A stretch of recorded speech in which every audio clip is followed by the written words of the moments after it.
जय Hind students, class 11th exercise 10.3 question number 15। मूल बिंदु से रेखा y is equal to M X plus C पर डाला गया लंब रेखा से बिंदु -1 2 पर मिलता है। m और c के मान ज्ञात कीजिए। The perpendicular from the origin to the line y is equal to M X plus C meets it at the point -1 2। Find the value of m and c।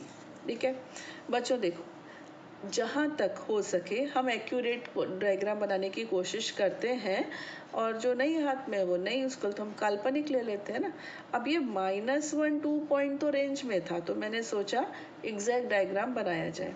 तो ये -1 2 पॉइंट है बेटा, ये लाइन है y is equal to M X plus C, ये c होता है आप जानते हो है ना, ये c है, ये एंगल का टेंजेंट m है, ये ओरिजिन है। ठीक है, अब कहने का इनका तात्पर्य है कि ये ओरिजिन से इस लाइन पर जब परपेंडिकुलर ड्रॉ किया जाता है तो वो -1 2 पॉइंट पर मिलता है। इतनी जानकारी आपको वो दे रहे हैं। आप कह रहे हैं m और c बताइए। ठीक, क्वेश्चन तो क्लियर है ना बेटा। चलिए सबसे पहले हम इस लाइन की इक्वेशन बनाते हैं या ग्रेडियंट निकालते हैं। केवल ग्रेडियंट से भी काम चल जाएगा। इस पॉइंट का नाम रख दिया O और इसका रख दिया मैंने M। यहाँ लिखते हैं ग्रेडियंट ऑफ OM। ठीक है, OM यहाँ लिखते हैं हम OM की प्रवणता। ठीक बच्चों, क्या होगी, इसको x1 y1, इसको x2 y2 ले लेते हैं। तो y2 minus y1 upon x2 minus x1, यानी कुल मिलाकर कितनी हो गई -2, है ना। और जो हमारी लाइन है वो है y is equal to M X plus C, इसकी ग्रेडियंट तो स्वयं m है ना। और ये दोनों लाइंस कैसी हैं, परपेंडिकुलर। इस लाइन का नाम रख दिया मैंने L। बाकी डिटेल्स आप लिख लेना, शॉर्ट में मैं लिख देती हूँ। Since OM is perpendicular on L, therefore इसकी ग्रेडियंट और इसकी ग्रेडियंट का प्रोडक्ट आपको याद है m1 m2 -1 होता है। तो m1 मीन्स m और m2 आ गई है -2, है ना, इज इक्वल टू क्या होता है बेटा -1। तो ग्रेडियंट तो देखिए m तो बहुत इजीली आ गया, है ना, 1/2। दूसरा आपको दिया है कि ये जो पॉइंट है ना -1 2, ये इस लाइन पर लाई करता है। कोई पॉइंट किसी लाइन पर जब लाई करता है तो उसकी इक्वेशन को वो सेटिस्फाई करता है। तो आप इस चीज़ को भी लिख लेंगे, हिंदी वाले हिंदी में, इंग्लिश वाले इंग्लिश में। ठीक, अब पॉइंट में लाई करवा देती हूँ। -1 2, तो y के प्लेस पर रखेंगे हम 2, और m के प्लेस पर लिख दूँ डायरेक्ट 1/2। ये m की वैल्यू हो गई 1/2 इंटू x क्या है, x है -1, है ना, प्लस c। अब ये बन गया 2 + 1/2 इज इक्वल टू c। तो c की वैल्यू बच्चों आ गई 5/2। m की वैल्यू 1/2 और c की value 5/2। Answer together they will make answer. Question number 16, ध्यान से देखना। यदि P और Q क्रमशः मूल बिंदु से ये दो रेखाएं हैं, x cos theta minus y sin theta is equal to k cos 2 theta, और x sec theta plus y cos sec theta is equal to k पर लंब की लंबाइयां हैं, तो सिद्ध कीजिए कि p² + 4q² is equal to k²। If P and Q are the lengths of perpendiculars from the origin to the lines this and this respectively, prove that this much relation hold। ठीक, तो अब इसका तो बच्चों exact diagram भूल ही जाओ, है ना, बहुत मुश्किल है। भूल जाओ मतलब क्या, इम्पॉसिबल नहीं है, बट हाँ टाइम वेस्ट होगा। अभी क्या समझो कि एक लाइन है, एक ऐसी लाइन है, कोई भी दो लाइन्स है ये। ठीक, नॉर्मल फॉर्म वाली है। इस ओरिजिन से जब इस लाइन पर परपेंडिकुलर डालते हैं उसकी मेजरमेंट P है, इस लाइन पर ड्रॉ करते हैं इसकी मेजरमेंट Q है। ठीक, आपको बताना है कि p² + 4q² करने से k² आएगा। क्वेश्चन क्लियर हो गया। अब ये जो फर्स्ट इक्वेशन है फर्स्ट लाइन है, इसकी इक्वेशन है x cos theta minus y sin theta is equal to k cos 2 theta. मुझे यहाँ लिखनी ही है तो मुझे वहाँ लिखनी नहीं चाहिए थी। Anyways x cos theta, x cos theta, दोबारा लिखती हूँ बेटा, x cos theta minus y sin theta is equal to k cos 2 theta. ठीक, पहले एक लाइन का कर लेते हैं। इस लाइन पर हम ओरिजिन से परपेंडिकुलर ड्रॉ कर रहे हैं। ओके, ये क्या आएगा, P। क्या होगा ओरिजिन से परपेंडिकुलर, पहले इसको इधर लाओगे आप, ये माइनस होके सामने ज़ीरो हो जाएगा। ठीक, और ये लगा दीजिए, हालांकि यहाँ पर ज़रूरत इसलिए नहीं है कि इन्होंने दे दिया P पॉजिटिव, फिर भी चलो, ये हो गया ज़ीरो। आप ओरिजिन लाई करवाओगे ना तो ये ज़ीरो, फिर यहाँ भी ज़ीरो, ये इधर आ चुका होगा, तो माइनस k cos 2 थीटा, ठीक, अपॉन अंडर रूट ए स्क्वायर प्लस बी स्क्वायर होता है ना, तो cos square plus minus sine square, तो वो अंत में साइन स्क्वायर ही होने वाला है। आप इसको माइनस साइन थीटा का होल स्क्वायर भी लिख सकते हो, पूरे 100 में से 100 नंबर चाहिए ना। तो फिर भाई P क्या हो गया, ये साइन ज़रूरी था, हाँ, तो ये हो जाएगा k cos 2 थीटा, यानी इसकी वैल्यू पॉजिटिव ले ली हमने, और ये तो 1 होता है ना। तो P की वैल्यू बच्चों आ गई k cos 2 थीटा। ठीक, अब हम आते हैं सेकेंड लाइन पर। हमारी सेकेंड लाइन है, इसको मैं यहाँ लिखती हूँ बच्चों, यहाँ पर। ठीक, हमारी सेकेंड लाइन है x sec theta plus y cosec theta is equal to k। अब इसके ऊपर भी हम परपेंडिकुलर ड्रॉ कर रहे हैं, कहाँ से, ओरिजिन से, हाँ, k इधर ले आएंगे हम, तो 0 प्लस 0 माइनस k इधर आ जाएगा, है ना, upon under root sec square theta plus cosec square theta. ठीक, तो Q इज इक्वल टू, ये तो पॉजिटिव है ना, अच्छा जी, सेक स्क्वायर यानी क्या, 1 upon cos square theta, cosec means 1 upon sine square.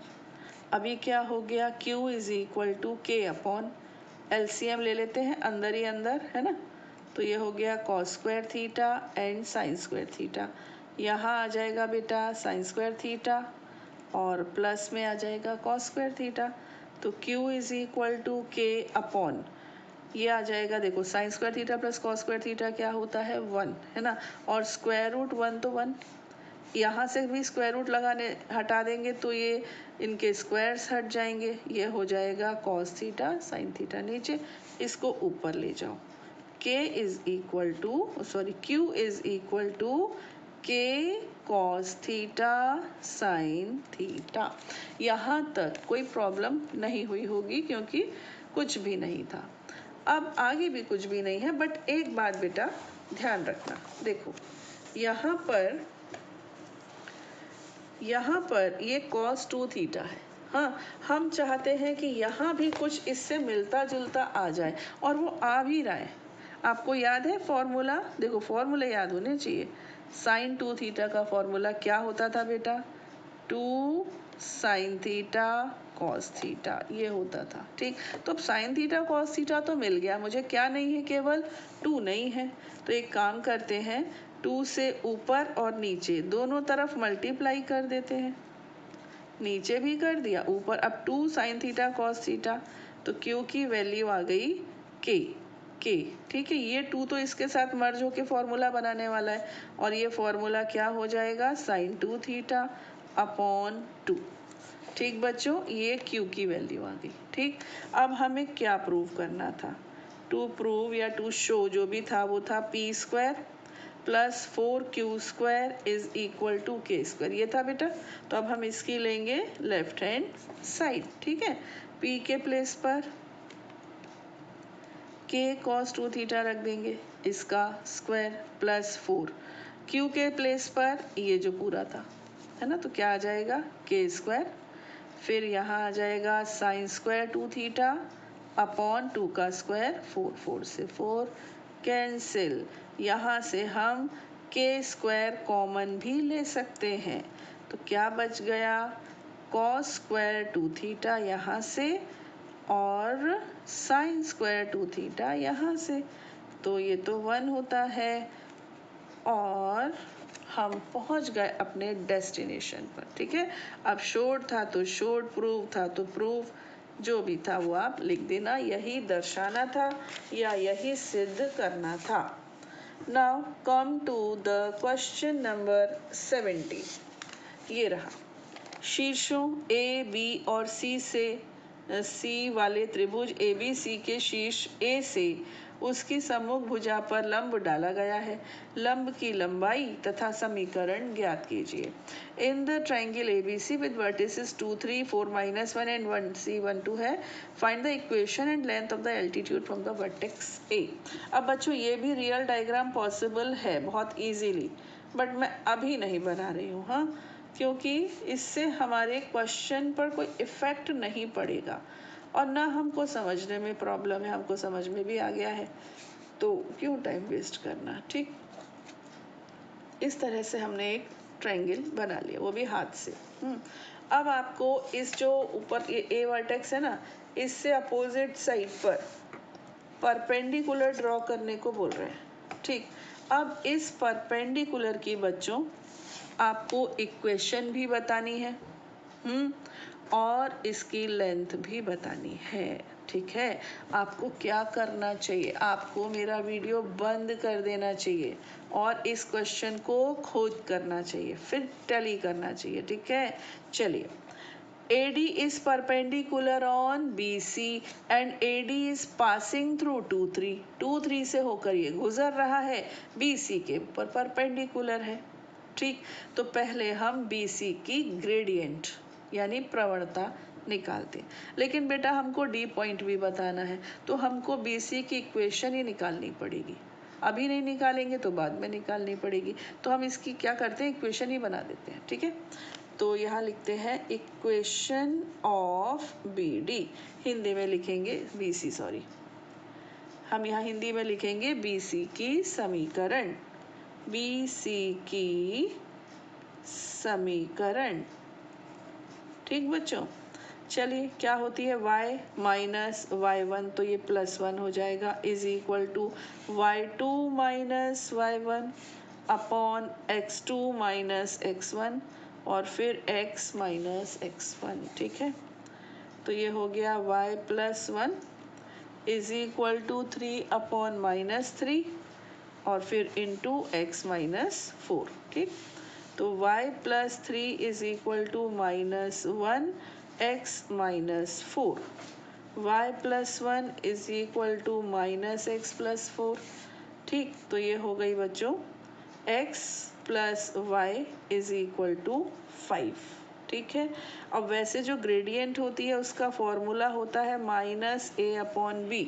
याद भी रखोगे तो अच्छा है, -a/b, और नहीं याद रखोगे तो आप क्या करना, x को इधर ले जाना, तो फिर अपनी इक्वेशन किससे कंपेयर हो जाएगी, y = mx + c। चलो हम इधर लेकर आए, तो ये हो गया -x + 5, तो हमारी ग्रेडियंट हमें मिल गई -1, और ऐसे भी कर सकते थे -a/b लेकर, तो ग्रेडियंट आ गई -1। ठीक, अब हमको जो इक्वेशन बतानी है वो बतानी है AD की, और AD is perpendicular on BC, तो इसकी जो ग्रेडियंट होगी ना, प्रवणता होगी, वो BC का ऋणात्मक व्युत्क्रम होगी। ठीक है ना, नेगेटिव रेसिप्रोकल।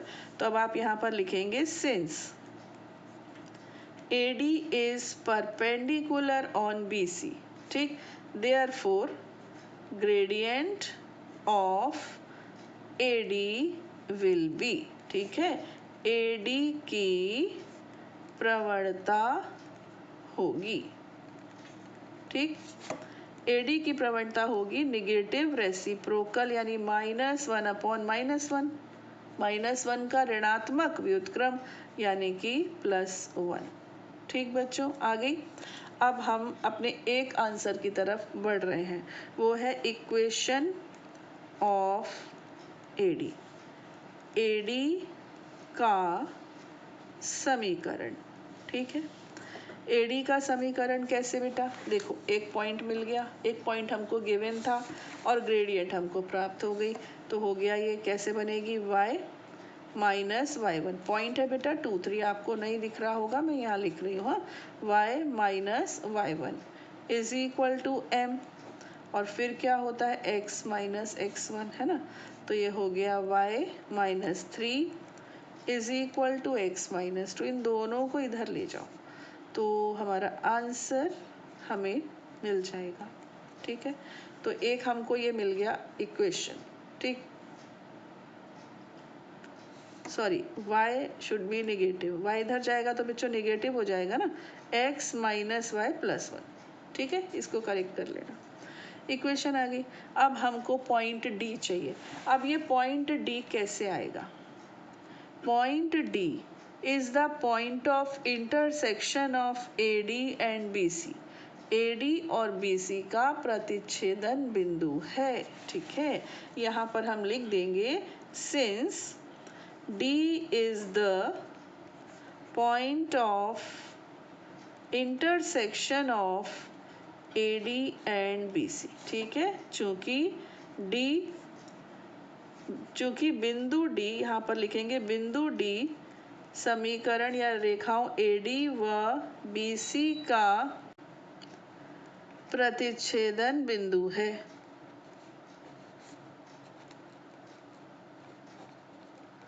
AD व BC का प्रतिच्छेदन बिंदु है। तो अब हम इन दोनों इक्वेशंस को सॉल्व कर लेते हैं।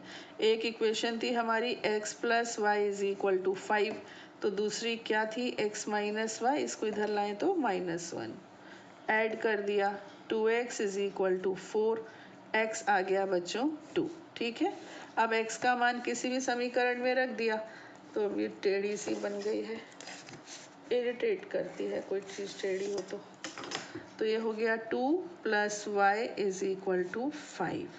तो बच्चों y कितना आ गया? y आ गया आपका 3। ठीक, तो पॉइंट हो गया 2 3। अब ये पॉइंट 2 3 और ये पॉइंट 2 3, ये कैसे हो सकता है ना? इसका मतलब हमसे कहीं मिस्टेक हुई है, तो इस मिस्टेक को हम रेक्टिफाई करते हैं। ये देखिए यहीं पर मिल गई, इट शुड बी 3। ठीक, अब हम इसको यहाँ करेक्ट करते हैं, 3 ये आएगा 2, तो x की वैल्यू आ गई 1, और यहाँ से 3, तो अब ये 1 3 तो ठीक है, 1 3 पॉसिबल है, नहीं 1 रखा ना तो ये 4 हो जाएगी ऑब्वियसली, है ना? 1 रखने से, सॉरी, ये 3 है और ये हो गई, ये 1 हो गई, तो अब यहाँ आ जाएगा 1 plus y is equal to 3, तो y आ जाएगा बेटा 2। ठीक है, तो आपका पॉइंट बन जाएगा 1 2। ओके, अब बच्चों देखो, मुझे AD की लेंथ बतानी है। ओके, मेरे माइंड में क्या था कि मुझे पॉइंट D बताना है, तो चलो मैंने D बताया। अब इन दोनों के बीच की डिस्टेंस हम निकाल देंगे, लेकिन अगर हमारे माइंड में डायरेक्ट होता ना तो हम पता है क्या करते, हम इस पॉइंट से इस लाइन पर परपेंडिकुलर ड्रॉ कर देते, बात ही खत्म, है ना? हमको ये इक्वेशन बनाकर इसका पॉइंट निकालने की ज़रूरत नहीं थी, हम 2 3 से BC पर परपेंडिकुलर ड्रॉ करके भी ये लेंथ निकाल सकते थे, बट चूंकि हमको AD की इक्वेशन बनाना भी था, BC की भी बनाना था, तो बना दिया, चलिए हो गया। अब हम डिस्टेंस निकालते हैं, AD की लेंथ निकालते हैं। AD की लेंथ क्या होगी?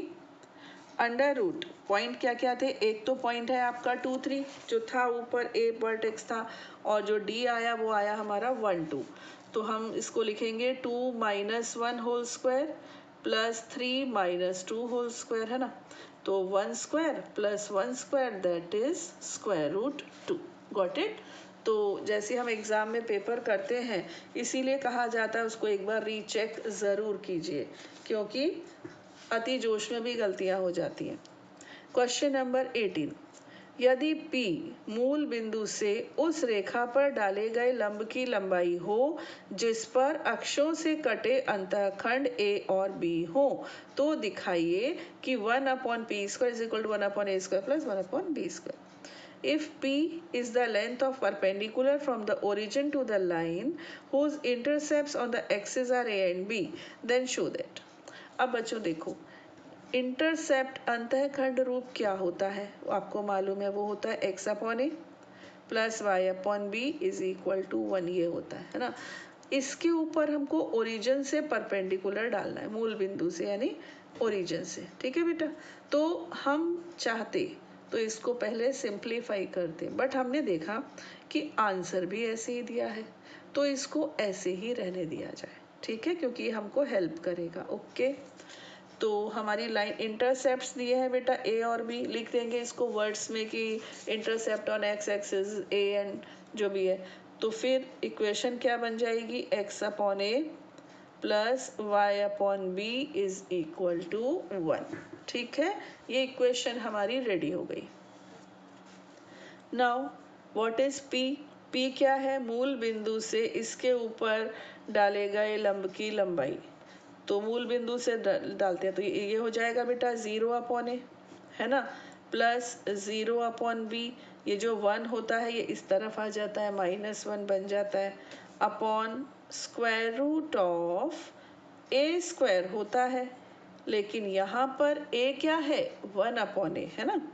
फिर होता है बी स्क्वायर, और बी स्क्वायर क्या है, 1 अपॉन बी स्क्वायर। हम इसको टच नहीं करेंगे, एलसीएम वगैरह लेकर सिंप्लीफाई करने की कोशिश भी नहीं करेंगे, ऐसे ही रहने देंगे। p इज इक्वल टू, ठीक है, एब्सोल्यूट वैल्यू लेने से हुआ -1, और एक बार मैं इस चीज़ को दोबारा लिख रही हूँ, 1 अपॉन ए square plus 1 upon B square, ठीक है।